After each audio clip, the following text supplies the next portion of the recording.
So, the next question you should be asking is, what are these abusive, deceptive, and unfair debt collection practices? So I'd like to talk to you about that very quickly. Your creditors realize that you don't know the difference between legal debt and technical debt. A legal debt means that you have the legal standard for proof of indebtedness as dictated by state and federal law. All other debts are technical. Let me give you an example of a technical debt. Pastor, everybody that's attending this meeting now owes me $5,000. You guys can start passing out $5,000 for it. Everybody in this room owes me 5 G's. Go ahead, I'll wait. Is it illegal for me to say that you owe me $5,000? No. In fact, I can send you all a letter and demand payment, provided I tell you that this debt is not real. I have to legally tell you that.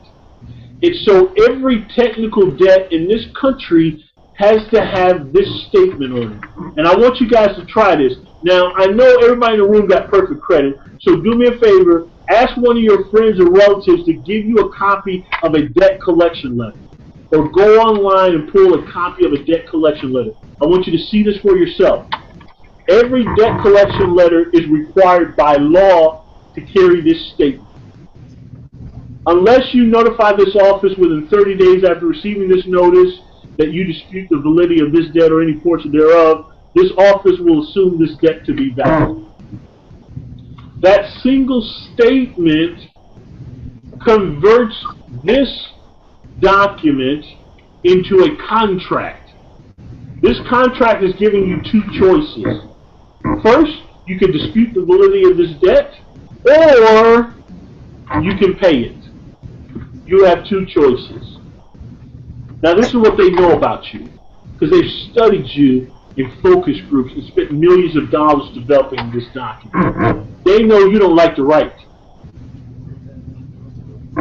So, they know that you don't like to write, so they can stress you out and force you to pay a debt that you don't even owe. This is a technical debt. You know that because that statement is on there. What I want you to think about, all the bills you've gotten from Sears or JCPenney or your Visa or MasterCard, have you ever seen that statement? Did Visa send you a statement that says, unless you notify this office within 30 days after receiving this notice, you dispute the validity of this debt or any portion thereof, this office will assume the debt's valid? Of course they never said that, because they know the debt is valid. They know you owe them money. There's no confusion. The debt collector is trying to collect on a technical debt. In fact, when you got this letter, you didn't owe anybody any money. But after 30 days of not responding, you created a debt where none exists. Let me prove it to you. I want you, when you get your copy of your debt collection letter, pull the first 2 statements. And Pastor, if you would, you have a meeting or something, have people bring these forward and read these. I want you to see this. The first statement on every debt collection letter says, the named creditor has placed this account with our office for collection. What does that mean? Most people think that that means they either sold the account to somebody or they were hired to collect the debt. Well, tell me this, if that is true, why didn't they just say that? We were hired by JCPenney to collect this debt. When we bought the debt from JCPenney, you now owe us. Why didn't they say that? Because those statements would be untrue. That would be a lie. They told you the truth. They told you that somebody placed, you see that? Somebody placed this account in their office. They're not sure how the account got there. All they know is it got there. So they're not lying to you, they're allowing you to lie to yourself. The account was placed in their office. The second statement, I want you to read it. It says, if you choose not to respond to this notification, we will assign your account to a collector with instructions to collect the balance. That's a scary, crazy line. Because if you thought about it, you would laugh at this. You wouldn't be scared and intimidated and stressing yourself out. You would start bawling. Because take a look again. It says, if you choose not to respond to this notification, we will then assign the account to a collector with instructions to collect the balance. So let's think about this for a minute. If this account was sold to NCO Financial Systems, why wouldn't they simply assign it to a collector and say, go get my money? Right? What are they waiting for? Why would they have to wait for you not to respond 30 days? If they legitimately bought, if it's a legitimate debt and I bought it, I'm going to collect on it the next day because I need my money. Okay, or even worse, if you're thinking they were hired to collect the debt, okay, if I hired you to collect it, what are you waiting 30 days for? You would assign it to somebody and say, go collect their money, right? So it shoots down those types of logic. And it shows you exactly what the document is. That is why in the industry, this document is called a throwaway. The reason it's called a throwaway is because it was designed so that you will throw it away. They're afraid that if you read it, you'll know what it is.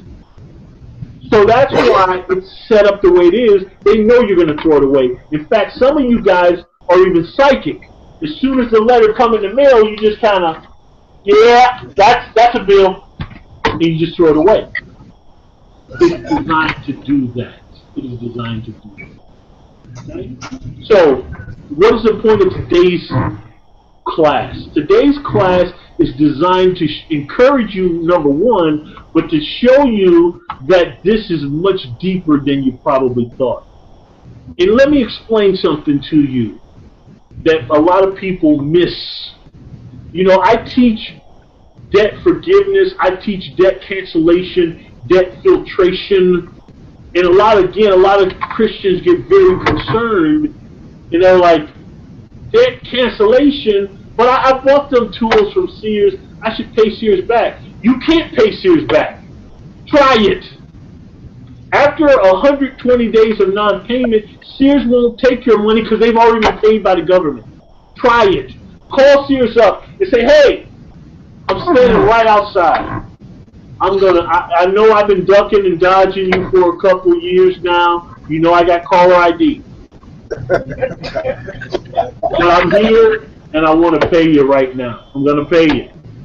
Simply give me my account number and the balance I owe you, and I'll walk indoors and pay you right now in cash.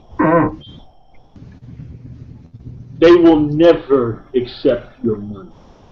What they might try to do is tell you, oh, the debt's been transferred to some collection agency. Say, no problem. I understand that. But I was listening to the president the other day. He said debt collection was a fraud. So I can't pay them. I'm a good steward. What I can do, since I borrowed the money from you, is pay you. So do me a favor, transfer the debt back. That's how transfer works, right? You transfer to them, have them transfer back. I'll wait.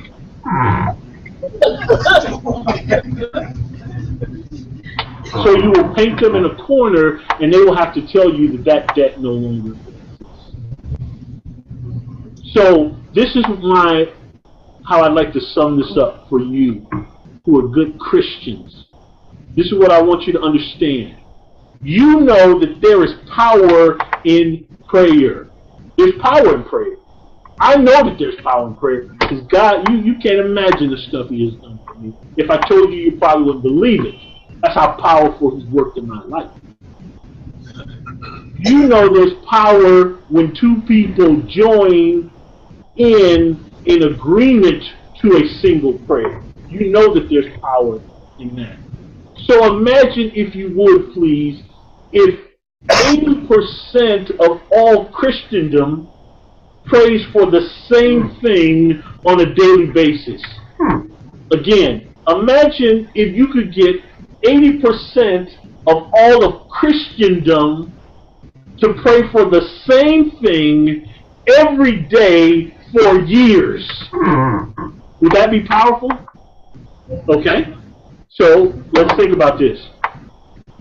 Forgive us our debts as we forgive our debtors. Have you heard that before?